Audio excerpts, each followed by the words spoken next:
Të nderuar televizionistë, përshëndetje, do të jemi bashkë në këtë edicion informativ këtu në Drita Televizion. Ju njohim me zhvillimet e ditës. Kryeministri i vendit Edi Rama nisi turin elektoral në qarkun e Korçës me ndalesën e parë në Maliq, duke risjellë premtime të kahershme për integrimin evropian të Shqipërisë. Rama shpjegoi rëndësinë e elektoratit femëror për Partinë Socialiste dhe risodhi me ironi përplasjet dhe etiketimet që ka përdorur ndaj burrave. Ai prezantoi gjithashtu projekte infrastrukturore në Korçë dhe Pogradec, përfshirë gazifikimin dhe rivitalizimin e zonave historike. Në vetëlindjen e shumë figurave të rilindjes kombëtare, kryeministri Rama kërkoi të përçojë mesazhin se shqiptarët kanë pasur gjithmonë orientim drejt perëndimit dhe se integrimi evropian është një proces i pandalshëm. Gjergj Kastrioti Skënderbeu e ka përcaktuar që atëherë se cili është drejtimi ynë, dhe ai drejtim është kthyer në një amanet nga rilindasit që na lanë vargun e famshëm dielli për ne lind ande nga perëndon. Tek të gjithë të tjerët që luftuan për një Shqipëri të pavarur nga lindja dhe të lidhur me perëndimin. Dhe sot ky është interesi i një populli të tërë, sepse fati ka dashur që të na vinë në dorë kjo mundësi dhe zgjedhja është mes këtij interesi dhe hallit të një njeriu të vetëm.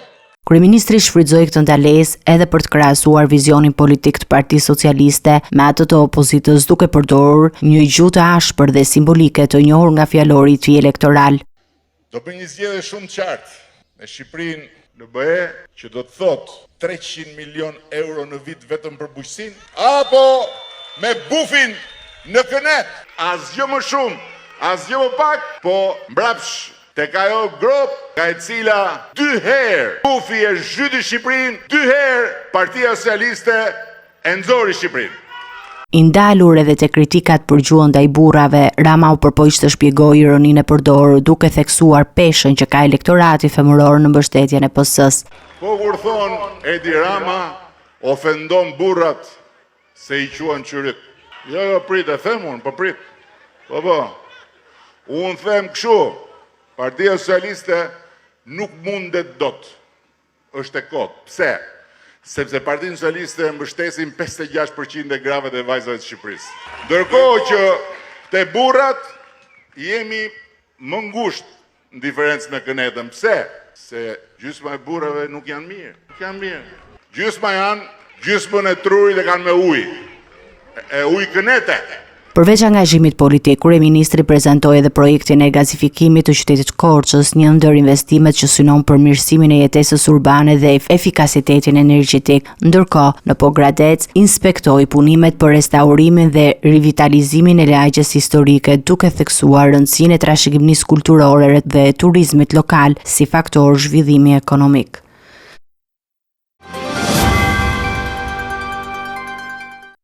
Qytetarët e Korçës do të jenë të parët në vend që do të përfitojnë nga përdorimi i gazit natyror për ngrohje dhe konsum familjar, duke nisur nga viti 2027. Kryeministri i vendit Edi Rama, gjatë një vizite në qytetin juglindor, prezantoi projektin e gazifikimit në bashkëpunim me qeverinë e Azerbajxhanit. Projekti pritet që të përfundojë brenda vitit 2026 dhe është pjesë e një strategjie më të gjerë për diversitetin e burimeve të energjisë në Shqipëri. Në një aktivitet të zhvilluar në Korçë, ku morën pjesë edhe përfaqësues të qeverisë së Azerbajxhanit, kryeministri Edi Rama dha detaje mbi projektin e gazifikimit që do të shtrihet fillimisht në këtë qytet dhe më pas edhe në zonat e tjera të vendit. Ai e cilësoi këtë nismë si një hap domethënës jo vetëm në drejtim të angazhimit energjetik, por edhe të marrëdhënieve të forta me Azerbajxhanin. Të zbatimit, sepse projekti ka nisur siç e pa kohë më parë për të ardhur deri këtu dhe palë mbështetjes nga presidenti, palë garancisë që është profesionalizmi dhe kapaciteti i Sokarit, brenda vitit 2026, kjo punë e bukur për Korçën synohet të përfundojë dhe në 2027 korçarët të jenë të parët që të ndezin çelësin e ngrohjes me gaz.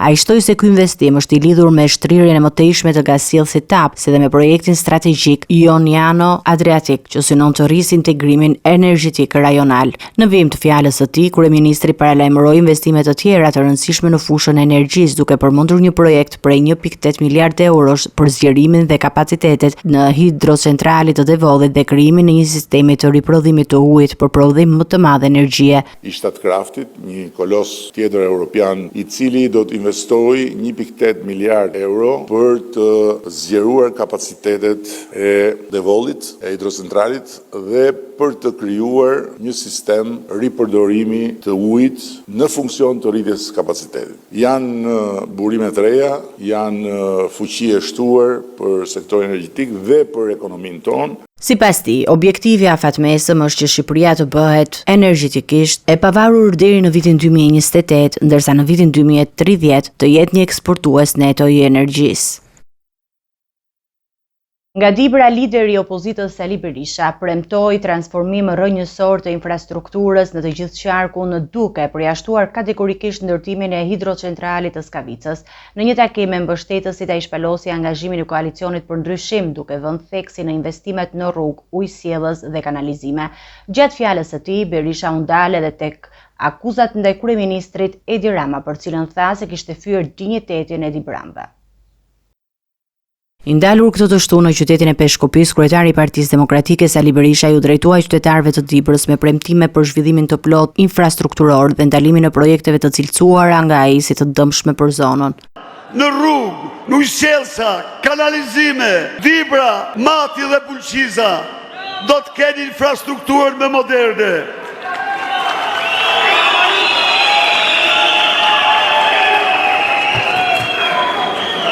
Skavica, kur nuk do ndërtohet. Jo. Në një fjalim të mbajtur para qytetarëve, Berisha nuk i kurseu kritikat ndaj kryeministrit Edi Rama, duke akuzuar përqendrim përçmues ndaj Dibranëve. Ti erdhe me gjuhën e pushtuesit dhe gjuhën e kopukut. Të dyja. Të normal është një fyrje kolektive. Një loj si dikur para si tu, që këta burra, ministreshat tua që nga minglohen në atë mënyrë. Tani, do të them unë ty, si malet e Dibrës, njera i që i sulmon, rrëf Dibra, rrëf Shqipëria, fitore! Votën e Dibranëve e kërkoi për të nxjerrë vendin nga varfëria dhe tha se do të nisë me minimum një etik dhe rritjen e pagave. Lideri demokrat theksoi se programi i koalicionit që ai drejton është ndërtuar për të sjellë përfitime të drejtpërdrejta për qytetarët me fokus tek nevojat bazë të komuniteteve dhe rritja e mirëqenies. Do vendos pensionin minimal, do vendos minimum një etik 200 euro.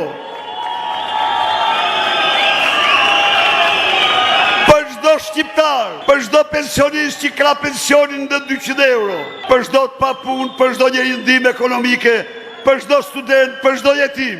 Partia Demokratike do vendos rrogën minimale 500 euro. Në territorin e Shqipërisë mund të ketë rrogën në 500 euro. Partia Demokratike dhe koalicioni i ardhshëm qeveri zotohet para ju për kartën e konsumatorit, me cilin rrogulti dhe pensionistët do marrin ushqimet 20% më lirë se të tjerët. Nafta, të cilën Kosova e merr nga Durrësi dhe e shet 40% më lirë. Do zbres në çmimin që e shet Kosova dhe Maqedonia.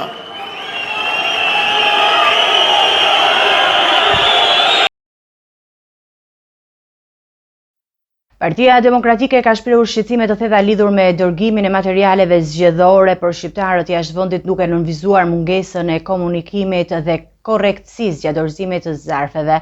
Në një letër drejtuar Komisionit të Zgjedhjeve, demokratët kanë paraqitur dëshmi që tregojnë problematika të ndryshme dhe kërkojnë që të bëhen publike të dhënat dhe procedurale lidhur me administratën e votës së diasporës. Partia Demokratike ka ngritur shqetësime të forta për procesin e shpërndarjes së materialeve zgjedhore për shqiptarët në diasporë. Sipas demokratëve, ka patur probleme serioze me komunikimin dhe procedurat gjatë dorëzimit të zarfeve me fletët e votimit. Në një letër drejtuar komisionerit të zgjedhjeve, ata kanë paraqitur dëshmi të shqiptarëve jashtë vendit që tregojnë se zarfi i votimit nuk është dorëzuar personalisht nga zgjedhësi, siç ishte planifikuar, por është lënë në kutinë postare ose dërguar nga persona të tjerë të paautorizuar. Në disa raste, siç raportojnë demokratët, kanë operuar shërbime postare të tjera, përveç atij të kontraktuar nga Komisioni Qendror i Zgjedhjeve, siç ka ndodhur në Greqi. Një tjetër shqetësim që ata ngritën është dhe prodhimi i dy zarfeve identik për të njëjtin zgjedhës, si dhe problemet me adresën e votuesve, duke krijuar konfuzion dhe dyshime mbi integritetin e procesit zgjedhor. Sidoqoftë, Komisioneri i Zgjedhjeve Ilirian Celibashi ka shpjeguar se prodhimi i dy zarfeve të njëjtë nuk përbën një problem, pasi çdo zarf ka një barkod unik që skanohet dhe mund të njihet vetëm një herë nga sistemi. Në këtë kontekst, Partia Demokratike ka kërkuar që të bëhen publike të gjithë procesverbalet dhe informacionet lidhur me administrimin e votës së diasporës për të siguruar që procesi zgjedhor të jetë i pastër dhe i drejtë. Ata kanë theksuar se është domosdoshme që çdo problematikë të adresohet në kohë për të ruajtur besueshmërinë e procesit zgjedhor.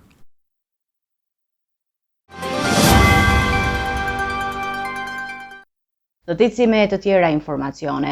Hetuesit kanë arritur që të gjurmojnë itinerarin e atentatorëve që qëlluan mbi një makinë luksoze në Tiranë, duke konfirmuar se autorët janë larguar me motor tip Ducati në drejtim të Elbasanit. 4 të rinj mbetën plagosur nga të shtënat, mes tyre dhe 2 fëmijë. Megjithatë, ndjekja e gjurmëve të autorëve është ndërprerë në rrugën dytësore rurale, ku mungojnë dhe kamerat e sigurisë.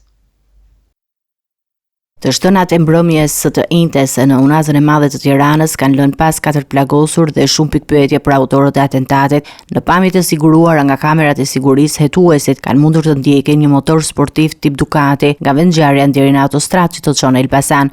Aty duket se autorët kanë marrë rrugë anësore duke hyrë në zona rurale ku mungojnë kamerat dhe çdo gjurmë e tyre është humbur. Hetuesit po përpiqen të rindërtojnë itinerarin e plot, ndërsa dyshimet janë të shumta. Një pistë që po verifikohet është ajo e akmarrjes, duke marrë në konsiderat të kaluarën kriminale të afërmve të ndonjërit prej plagosurve.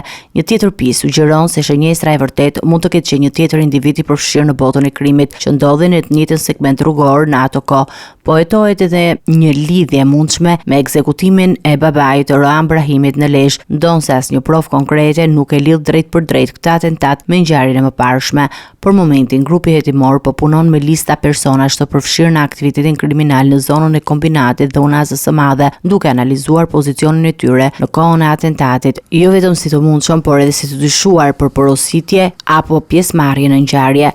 Ndërkohë që Tirana po përballet me një valë të re dhune të organizuar, hetimet e këtij atentati mbeten të hapura edhe më shumë të panjohura në një terren ku teknologjia dhe bashkëpunimi qytetar do të jetë vendimtare në zbardhjen e së vërtetës.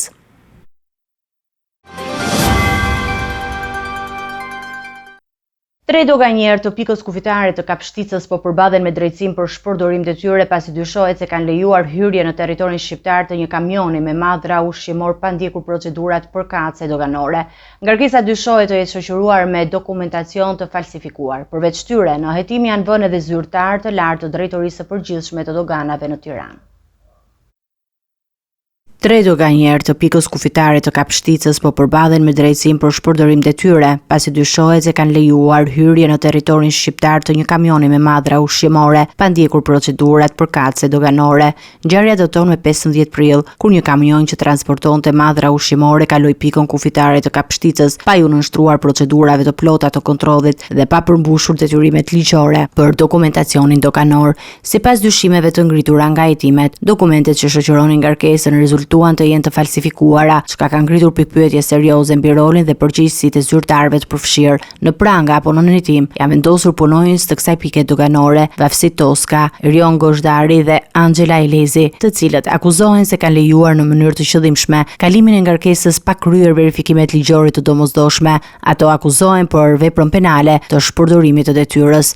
Hetimet kanë përfshirë edhe strukturat qendrore të doganave. Drejtori i hetimit doganor pranë Drejtorisë së Përgjithshme të Doganave Balkanave. Dorian Doga, si dhe dy specialistë, Gledi Kaçupi dhe Genti Tashana, janë vënë gjithashtu në akuzë, pasi dyshohet se kanë qenë në dieni të shkeljes apo nuk kanë ndërhyrë për ta ndaluar atë. Prokuroria ka sekuestruar dokumentacionin përkatës dhe pritet që në ditët në vijim të merret edhe deklarimi personave të tjerë të përfshirë, ndërsa vijojnë verifikimet për kompaninë që kishin dërguar madhrat, origjinën e tyre dhe destinacionin final.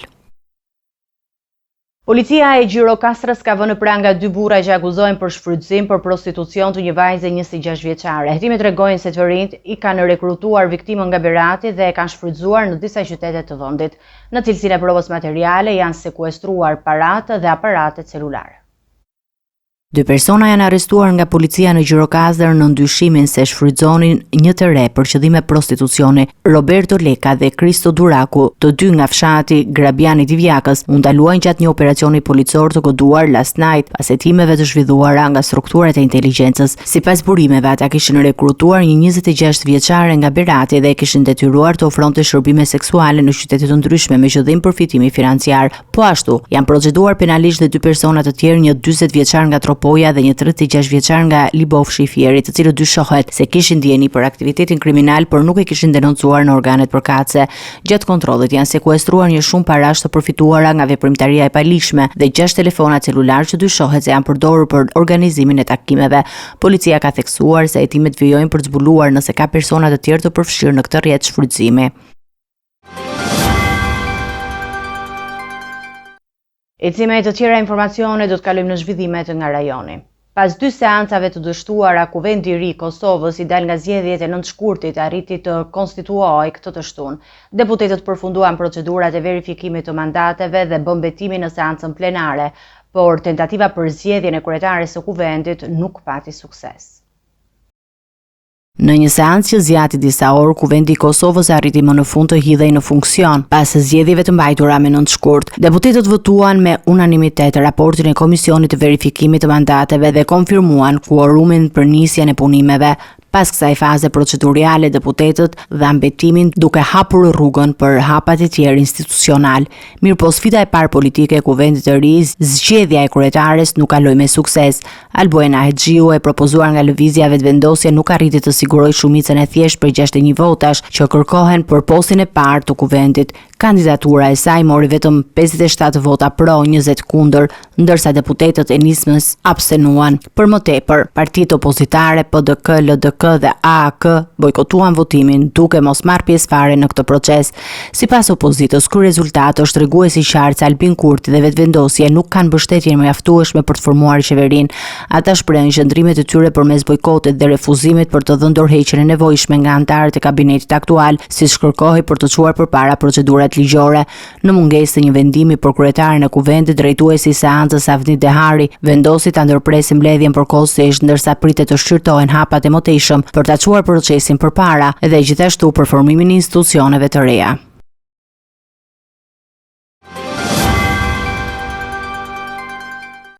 Do të ecim me zhvillimet nga bota. Presidenti Donald Trump ka paralajmëruar tërheqjen e mundshme të Shteteve të Bashkuara të Amerikës nga procesi i paqes në Ukrainë, pasi palët nuk tregojnë për kushtim të qartë.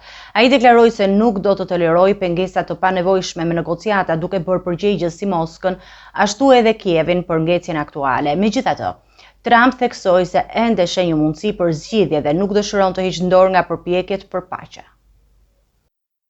Në një moment kyç për diplomacinë ndërkombëtare, presidenti amerikan Donald Trump ka paralajmëruar se Shtetet e Bashkuara mund të tërhiqen nga përpjekjet për zgjidhjen e konfliktit në Ukrainë. Ai theksoi se për të pasur sukses, është thelbësore që të dyja palët të tregojnë vullnet të qartë dhe angazhim të ndershëm në tryezën e bisedimeve.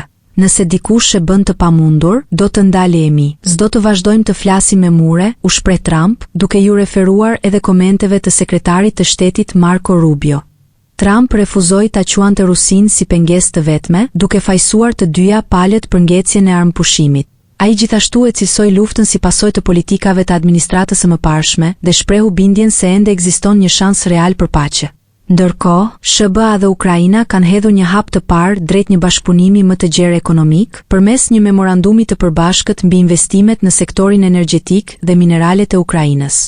Sipas dokumentit, synimi është që marrëveshja të konkretizohet brenda fundit të prillit. Por ndërkohë që investimet vlerësohen si një sinjal i angazhimit afatgjat amerikan, Ukraina vazhdon të kërkojë një garanci të qartë sigurie përpara çdo armëpushimi. Të paktën 45 persona kanë humbur jetën dhe dhjetra të tjerë janë plagosur nga sulmet ajrore izraelite të premte në disa zona të rripit të Gazës. Goditjet prekën edhe shtëpibanimi dhe tendat të zhvendosura. Mbrojtja civile në Gaza paralajmëron se operacionet e shpëtimit mund të ndërpriten për shkak të mungesës së karburantit. Izraeli justifikon veprimet si pjesë të operacioneve kundër grupet militant. Në një valë të re dhune në rripin e Gazës, të paktën 45 civil palestinez humbën jetën të premten si pasojë e një serie sulmesh ajrore të kryera nga ushtria izraelite. Sipas autoriteteve lokale, mes viktimave ndodhen edhe gra dhe fëmijë, ndërsa dhjetëra të tjerë mbetën të plagosur. Në qytetin Khan Yunis, një goditje ajrore shkatërroi një banesë që i përkiste familjes Baraka, duke lënë të vdekur 10 persona. Po aty, një tjetër sulm në një berberi u bë fatal për 6 civil, përfshirë 2 fëmijë. Në Rafah u raportuan gjithashtu viktima, ndërsa në veri, në zonën Tal al-Zatar, 13 persona humbën jetën kur u bombardua një tjetër banesë. Gjithashtu, 2 tenda të zhvendosurve në qytetin e Gazës u goditën, duke lënë pas 6 të vrarë. Mbrojtja civile ka paralajmëruar për një krizë të afërt humanitare, pasi mungesa e karburantit e shkaktuar nga blokadat izraelite, po e vështirëson seriozisht vazhdimin e operacioneve emergjente. Nga ana tjetër, forcat e mbrojtjes së Izraelit kanë deklaruar se goditjet janë pjesë e një operacioni të zgjeruar ndaj infrastrukturës së grupeve militante në Gaza. Sipas tyre, rreth 40 objektiva janë shënjestruar, duke përfshirë ndërtesa ushtarake dhe depo armësh.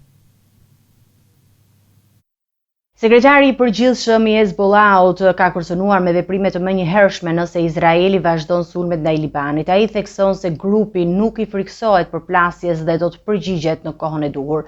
Hezbollahu akuzon Izraelin për mbi 2700 shkelje të armëpushimit dhe refuzon çdo diskutim për çarmatosjen e tij.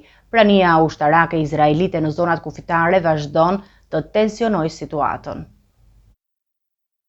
Në një fjalim të fortë drejtuar publikut dhe Izraelit, sekretari i përgjithshëm i Hezbollahut libanez, Naim Qassem, paralajmëroi se grupi është gati të reagojë ndaj çdo sulmi të mëtejshëm nga ushtria izraelite. Ai deklaroi se Hezbollahu nuk do të qëndrojë i heshtur përballë shkeljeve të vazhdueshme të armëpushimit, të cilat, sipas tij, kanë kapërcyer 2700 raste që nga nëntori i kaluar. Qassem theksoi se diplomacia ka ende hapësirë, por kjo durim nuk do të zgjasë pafundësisht.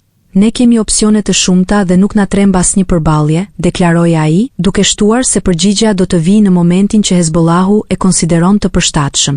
Sa i përket kërkesave për çarmatimin e Hezbollahut, Qassem i hodhi poshtë kategorikisht ato, duke i cilësuar si përpjekje për të dobësuar rezistencën dhe për të krijuar përçarje me ushtrinë libaneze.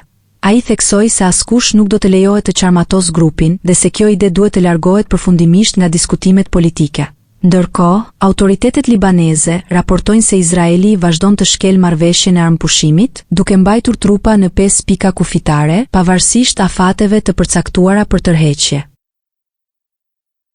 Gjykata e lartë e Shteteve të Bashkuara të Amerikës ka pezulluar përkohësisht përpjekjet e administratës Trump për të dëbuar antar të dyshuar të një bande venezueliane duke refuzuar zbatimin e një ligji të kohës së luftës nga shekulli i 18. Vendimi erdhi pas një peticioni urgjent nga avokatët të mbrojtës që paralajmëruan për rrezikun e dëbimit pa një proces të drejtë ligjor.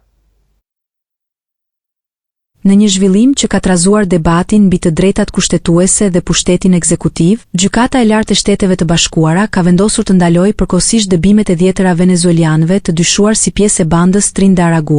Vendimi i fundit vjen si përgjigje ndaj një peticioni urgjent të paraqitur nga avokatët mbrojtës, të cilët paralajmëruan se autoritetet po vepronin me ngut, pa ndjekur procedurat e rregullta ligjore. Administrata Trump kishte nisur zbatimin e aktit të armiqve të huaj, një ligj i miratuar në vitin 1798 dhe i përdorur për herë të fundit gjatë luftës së dytë botërore për të urdhëruar dëbimin e të dyshuarve. Ky ligj i jep presidentit fuqi të gjera për largimin e të huajve nga vende armike, pa proces gjyqësor të zakonshëm. Gjykata më parë e kishte lejuar përdorimin e këtij ligji, por kishte vendosur që të dëbuarve duhet u jepet mundësia për të sfiduar largimin. Vendimi më i fundit pezullon këtë proces, ndërsa 2 gjyqtar shprehen mospajtimin e tyre me shumicën. Tensionet janë rritur edhe më tej pasi administrata amerikane e ka shpallur Tren de Aragua si organizatë të huaj terroriste, duke akuzuar për veprimtari kriminale serioze në territorin amerikan.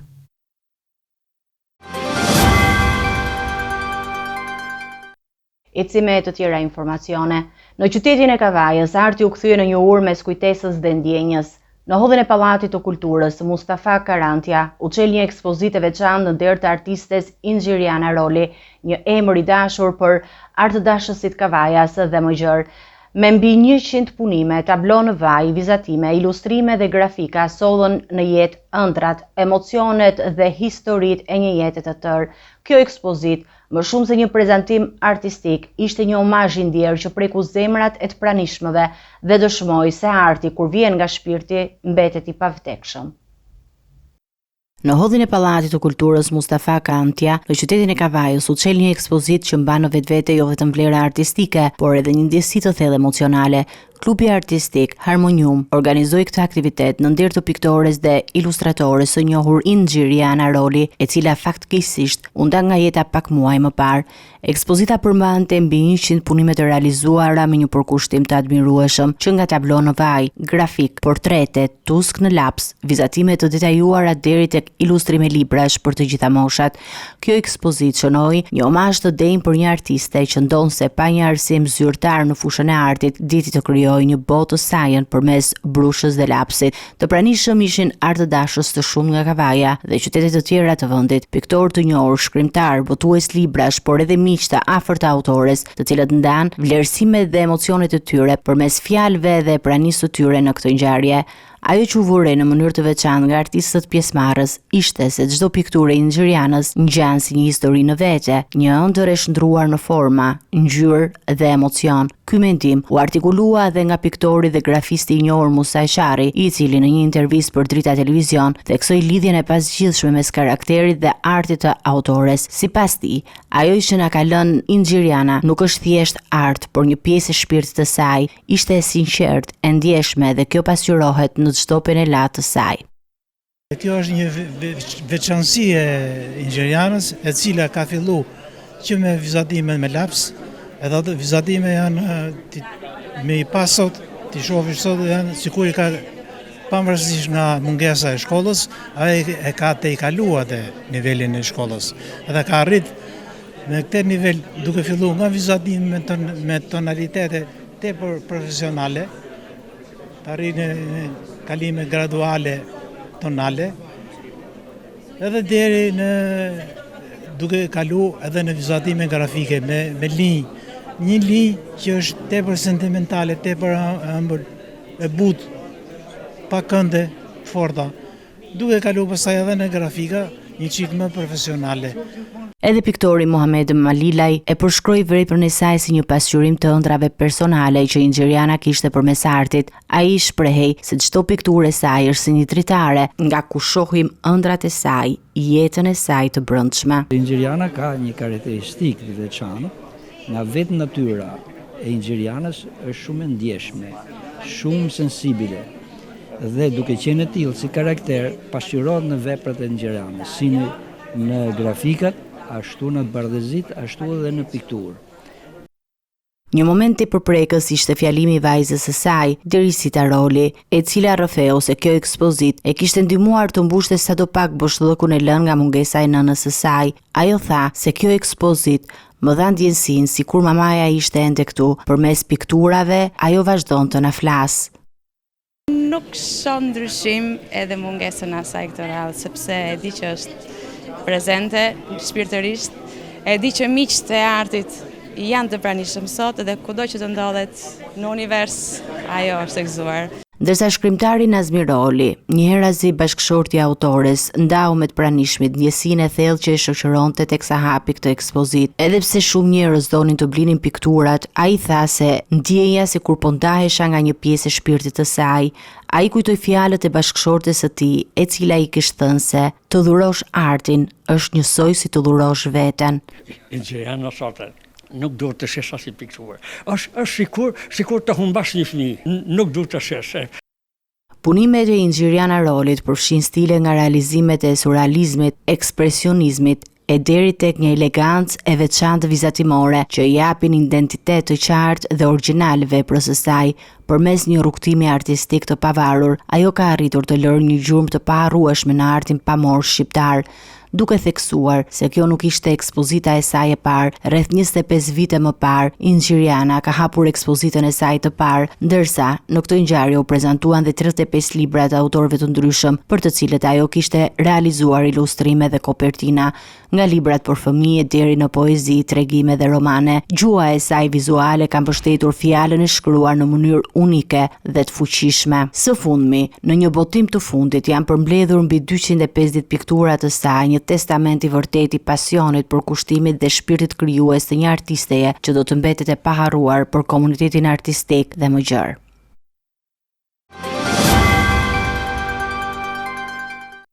Specialen e përgatitur në ndër të artistes Inxhiriana Roli do ta ndiqni pas edicionit informativ, ndërsa në këto momente do të ndjekim parashikimin e motit.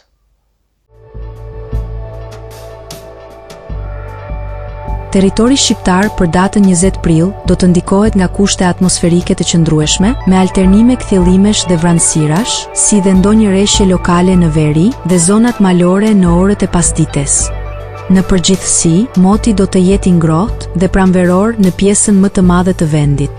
Temperatura minimale pritet të zbresë deri në 9 gradë Celsius, ndërsa ajo maksimale pritet të arrijë deri në 27 gradë Celsius, veçanërisht në zonat e ulta perëndimore.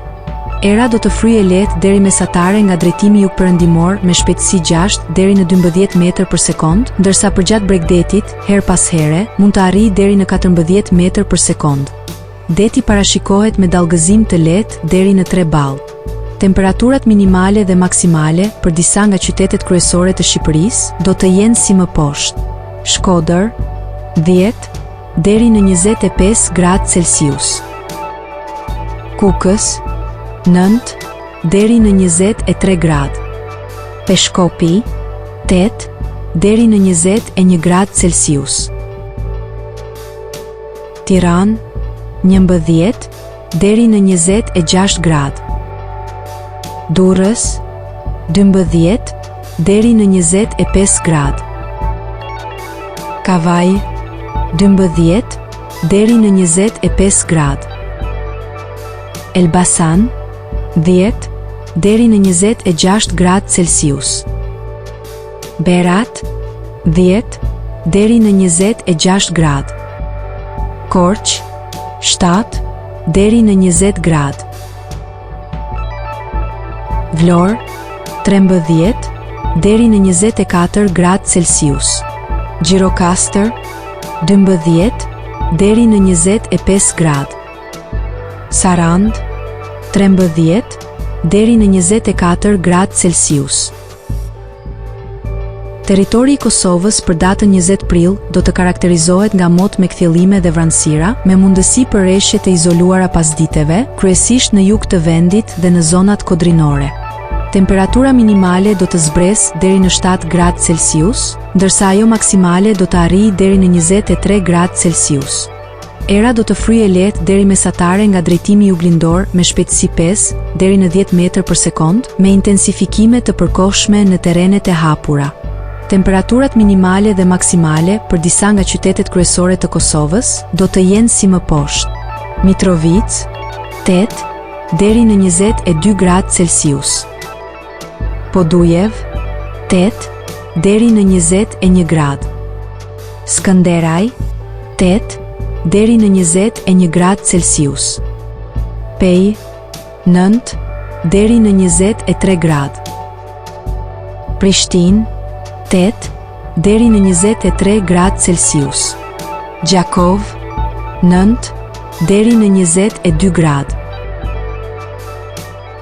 Malishev 9 deri në 21 gradë, Gjilan 8 deri në 22 gradë, Ferizaj 8 deri në 22 gradë Celsius, Kaçanik 9 deri në 21 gradë Celsius, Suharek 9 deri në 21 gradë, Prizren 9 deri në 22 gradë Celsius.